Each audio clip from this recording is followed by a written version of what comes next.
All right, everyone, welcome in November's edition of Behind the Beat. We only got two more of these left. Kind of crazy that we only have two more of these left for 2024. Thanks again for joining me. Today we're going to be going over a track by me and Tommy G. If you remember at the beginning of the year, I broke down Champion.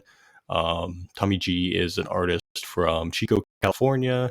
Been connected for several years, and we just put out a project called Setbacks. We put out side A in October that had Per Usual on it. And we're going to be putting out the full EP here in November. I believe November 22nd is the date that we have currently to release that. So the full project might be out by the time this video comes out, or it's about to come out. But side A will definitely be out. So definitely look out for Setbacks, side A, and the full EP within the next few weeks. But definitely check out side A first. And that's 3 tracks, including this one, Per Usual. And this beat is probably one of the older ones out of the 6 that we did total. And like I said, I think I mentioned in the Champion video that I made a ton of ideas for Tommy, or just set a ton of stuff aside for him to send him over like the course of a couple years. We've really been working on stuff since like the end of 22, mid 2023. So I've sent him hundreds of stuff, and we kind of narrowed it down to these few tracks. But Per Usual is probably one of the older ideas I had. And then we ended up kind of adding a little bit to it and changing some stuff from what it originally was. Really more so adding to it, and I'll get to that toward the end. But we'll start out here with kind of the lead element that makes it what it is, and that is the piano chops.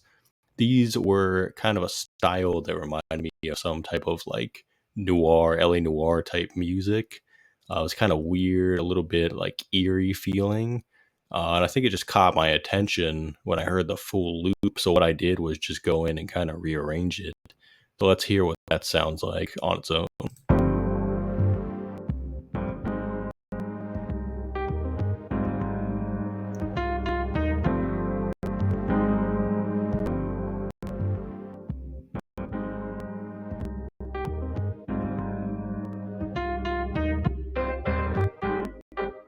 And the chops on that are a little bit rough around the edges. They're not like super like fine chops.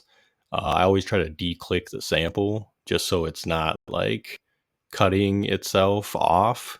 Like if it's moving from one chop to the next, you can hear that click noise. Usually when you declick, it doesn't, you don't hear it anymore. And this is set to 100 BPM. I think I was considering like trying to change the BPM and just like kind of the tempo, kind of figure out how to make it a little less rough around the edges. But I don't think it really mattered in the full context when I put the beat together. And I don't think anybody else really is going to notice it either. It's kind of just one of those things that as a producer you would notice. And when I hear it like back by itself, I'm like, there's a little bit of a weird chop. But I could see what I was going for there. But like you just heard, I mean, that style is a bit weird. It's a bit eerie. It makes me think of like a detective show or something like that. So that's kind of like what I thought initially. Next up was the drum break, which kind of reminds me of the style of Ninth Wonder's drum breaks. Obviously, Ninth Wonder, huge producer, little brother, produced for a ton of different people. But I've always been a fan of Ninth Wonder's drums specifically. Like other than just his sample chopping, his drums always stand out a ton. And for some reason, this break kind of reminded me of a Ninth Wonder break. So let's check that out.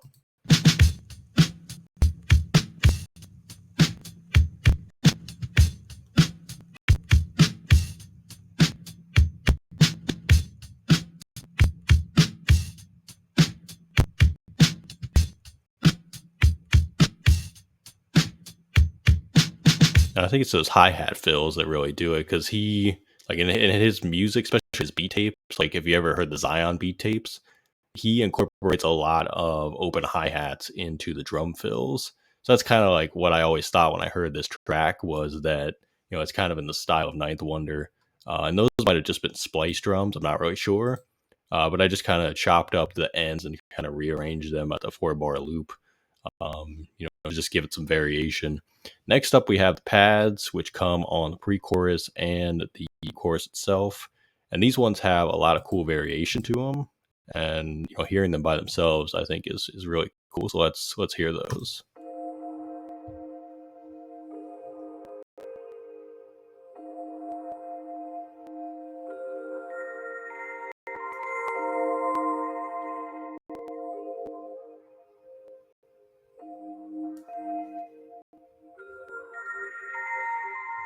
Like, it's almost like a church bell that's been saturated and had a lot of reverb added to it. It almost feels like off in the distance somewhere. Um, and you just hear that boom, boom, boom, boom, like it's kind of building. And it repeats it twice. But I just thought it complemented what the keys were already doing. And I was like, that's a very cool element to add in. And when you hear it like come in during the track, it just kind of keeps things moving. It keeps things kind of interesting. And the last element before I get to the end part of what we added, the last element that I added was this violin. It has a lot of different textures to it compared to traditional violins I would use in like VST or anything like that. So here's that for you.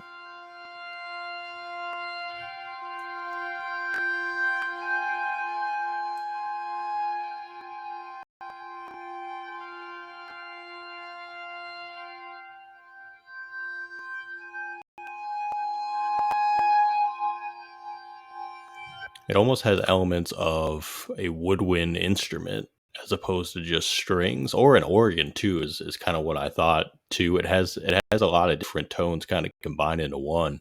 It's just a much different texture of violin compared to what I usually would use. But again, I think it was just kind of a subtle thing to keep in the background, to just kind of keep things interesting and keep things moving in the right direction with this track. So that was really the last thing I added, and then obviously, as you can see, there's some variation toward the end. But okay, so basically, what happened then was I sent this to Tommy. I don't remember how long it took for him to write this song or anything like that. This is probably the end of 2023 is when we were probably working on like the additions. But he mentioned that to kind of fit the theme of jazz hop elements we were adding to the other tracks on the EP. Like, what if you did? I think he either said a trumpet or a saxophone, and I knew that saxophone was a big part of what we were doing with this project. So I was like, let me see what I can do, and I ended up finding a saxophone to chop up and rearrange to fit right before the end of the track. So let's hear that like right before it goes in. Let's hear what it sounds like. And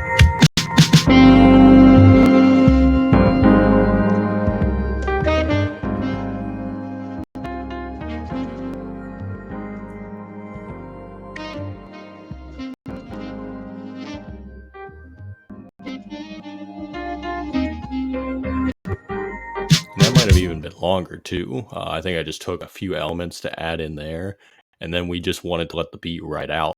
So it kind of goes in place of where a second hook would be. We just kind of wanted to do something different with this track and just kind of have it be the verse, hook, a little verse, and then just kind of have the beat kind of ride out. And that's part of the beginning of that section of the song. Is just it's a totally different feel, and we just kind of wanted to make this different. So, and I really love that vision because that's the beauty of collaborating with others is that I don't always have those ideas. Like sometimes I'm just thinking in the structure of what I've already made the beat. If someone else comes in and has a great idea, and I feel like we could do it, we could execute it, and that's kind of the path I like to follow, and that's exactly what happened with this one. So that's pretty much the full beat. So let's just hear from the end of that into the full chorus slash outro again, just to hear what it all sounds like together.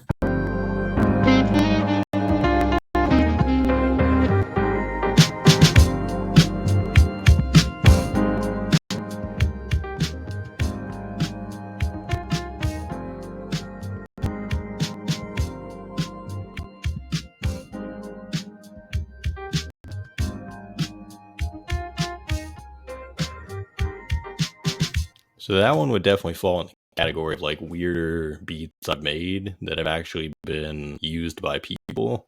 Because I don't even know if I would have used this beat for my own music. Like if I was self-releasing, I probably wouldn't be releasing this track. But it just goes to show you never know, like when you send people stuff, what is going to resonate. And I felt like this fit with the other tracks I was sending him at the time, and he just resonated with it and was able to make a really cool song with it. Like I said, adding that saxophone at the end and kind of just doing something different with the outro as opposed to what you would think would happen. I think it kind of throws listeners to be like, wow, that was a little bit innovative. And overall, I'm just happy with the music we've made so far. I'm happy with Setbacks. So like I said, go check out side A, which has Per Usual on it, and the Setbacks EP, which has all 6 tracks, will be out on November 22nd. And I will probably have the links to both in the description just so you can pick whichever one you want. I guess if all of them are out, go check out the full EP so that way you can hear all 6 songs. Champion is included on there, and Per Usual, and a few other songs. So I thought it was cool to kind of switch it up this month and talk about another track since I had been doing the Unknown Advantage stuff for pretty much all summer. And I'm not really sure what I'm going to be discussing next month to close it out, but definitely have a plethora of tracks to pick from. But I'm excited to, move into 2025 and kind of see like what the tracks are that I'm going to be breaking down starting next year, because I'm already planning my next project, which details on that coming soon. But as always, I appreciate you guys for checking this out. And like I said, go support Setbacks, which is my new EP with Tommy G. And until next time, I appreciate you guys for watching. Have a good one.